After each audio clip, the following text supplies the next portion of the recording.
જય જવાન, જય કિસાન. મિત્રો, ખેડૂત હું આગેવાન તરીકે વાત કરું છું. આજે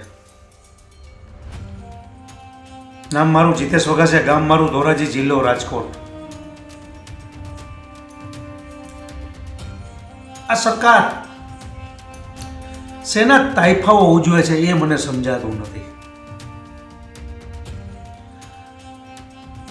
કૃષિ મેળાઓના આયોજન કરે છે, ગરીબ કલ્યાણ મેળાના આયોજનો કરે છે. એવું તો આ ગુજરાત સરકારે શું આપી દીધું આ ખેડૂતને, આ કિસાનને? એના તાઇફાઓ ઉજવે છે, શેના સન્માનો કરે છે? અમારા ખેડૂતના કરે છે સન્માનો. શું કરવા બેઠી છે આ સરકાર? મને એ નથી સમજાતું.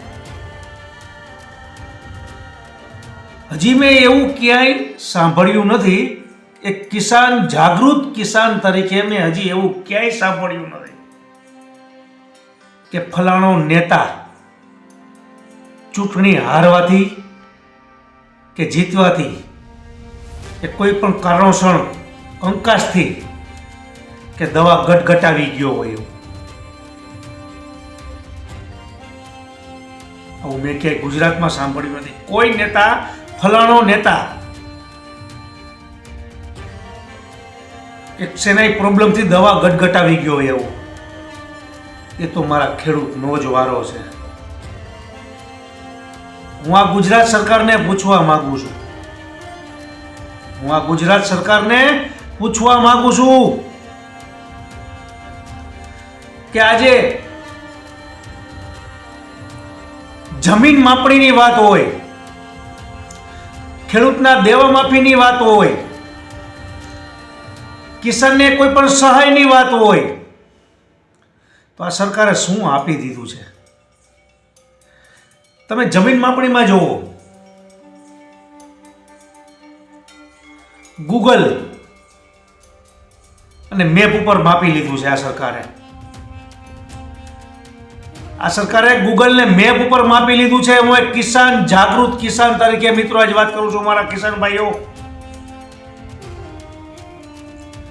આજ તારીખ પર તારીખ છેલ્લા 1.5 વર્ષથી, હું 2 વર્ષથી આ જોઉં છું, જમીન માપણીની વાત આવી છે.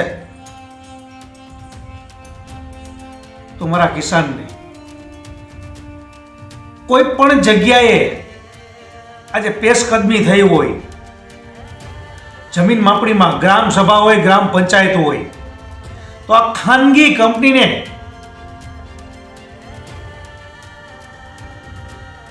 સોંપી દેવામાં આવ્યું છે. આ બધું આનું કારણ શું છે? તો કોઈ પણ કંપનીનો અધિકારી કઈ જગ્યાએ જમીન માપણીને તપાસવા આવ્યો છે? કઈ જગ્યાએ મારા ખેડૂતને બોલાવ્યો છે? મેં પણ એવું સાંભળ્યું છે આજની તારીખમાં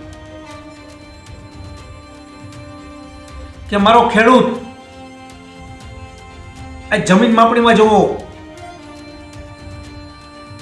ખાનગી કંપનીઓને એવા પણ મેસેજ આવેલા છે કે તમે તૈયાર રહેજો, કાલ આવશું, પરમદી આવશું. અધિકારીઓ આવા જવાબો આપે છે. શું કરવા બેઠી છે આ સરકાર? હજી માપણી થઈ નથી. શું આ ખાનગી કંપનીઓ અને અધિકારીઓની મિલીભગત છે? શું આ ભ્રષ્ટાચાર છે? આ ક્યાંનો ન્યાય છે? હું એ પૂછવા માંગુ છું આ સરકારને. વાત મારી બીજી છે મિત્રો. આજે ગામે ગામ, તાલુકે તાલુકા સૌની યોજનાની વાતો કરી છે. તમે ચેકડેમની હાલતો જોવો, તમે કેનાલોની હાલતો જોવો. આજે ડેમની કોઈ પણ તાલુકામાં નદીઓ નીકળતી જશે, પણ નદી ઉપર આ પાણીની વાતો કરે છે, નદી ઉપર ડેમ બાંધવાની વાતો કરે આ સરકાર, અને ઘીરે ઘીરે શૌચાલયોની વાતો કરે છે આ સરકાર. શું તમે આ શૌચાલયો બંધવી દીધા છે? તમે કોઈની સ્કીમ બહાર પાડીને શું આપી દીધું છે આમ જનતાને? હું એમ પૂછવા માંગુ છું, એક જાગૃત ખેડૂત તરીકે મને એનો અફસોસ છે. વાત મારી બીજી છે મિત્રો, કે આજની તારીખમાં આ સરકારે જે નિર્ણય લીધો છે 4 દિવસ પહેલા ટ્રક ડ્રાઈવરો માટે,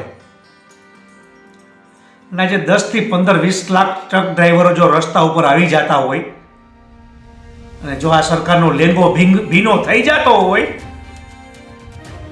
તો હું આ સરકારને એટલું કહેવા માંગુ છું કે આ દેશની અંદર 35 કરોડ મારા ખેડૂતને કિસાન ભાઈઓ છે. જો એ રસ્તા ઉપર આવી ગયા ને તો તમને પડતા પણ વાર નહીં લાગે અને ગળતા પણ વાર નહીં લાગે. હું એક કિસાન તરીકે આજે મારા શું વિચારો આપું છું તમને, મારા ખેડૂત ભાઈઓ. મારી નમ્ર અપીલ છે આ સરકારને કે આજે તમે એક પણ વસ્તુને, એક પણ જણસીનો મને ભાવ બતાવો.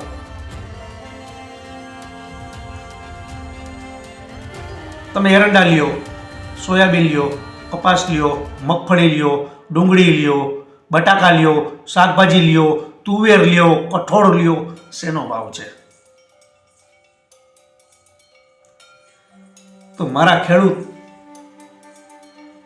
ખેડૂત આજે કણ વાવીને મણ પેદા કરે છે અને આનો ભાવ તમે નક્કી કરો છો.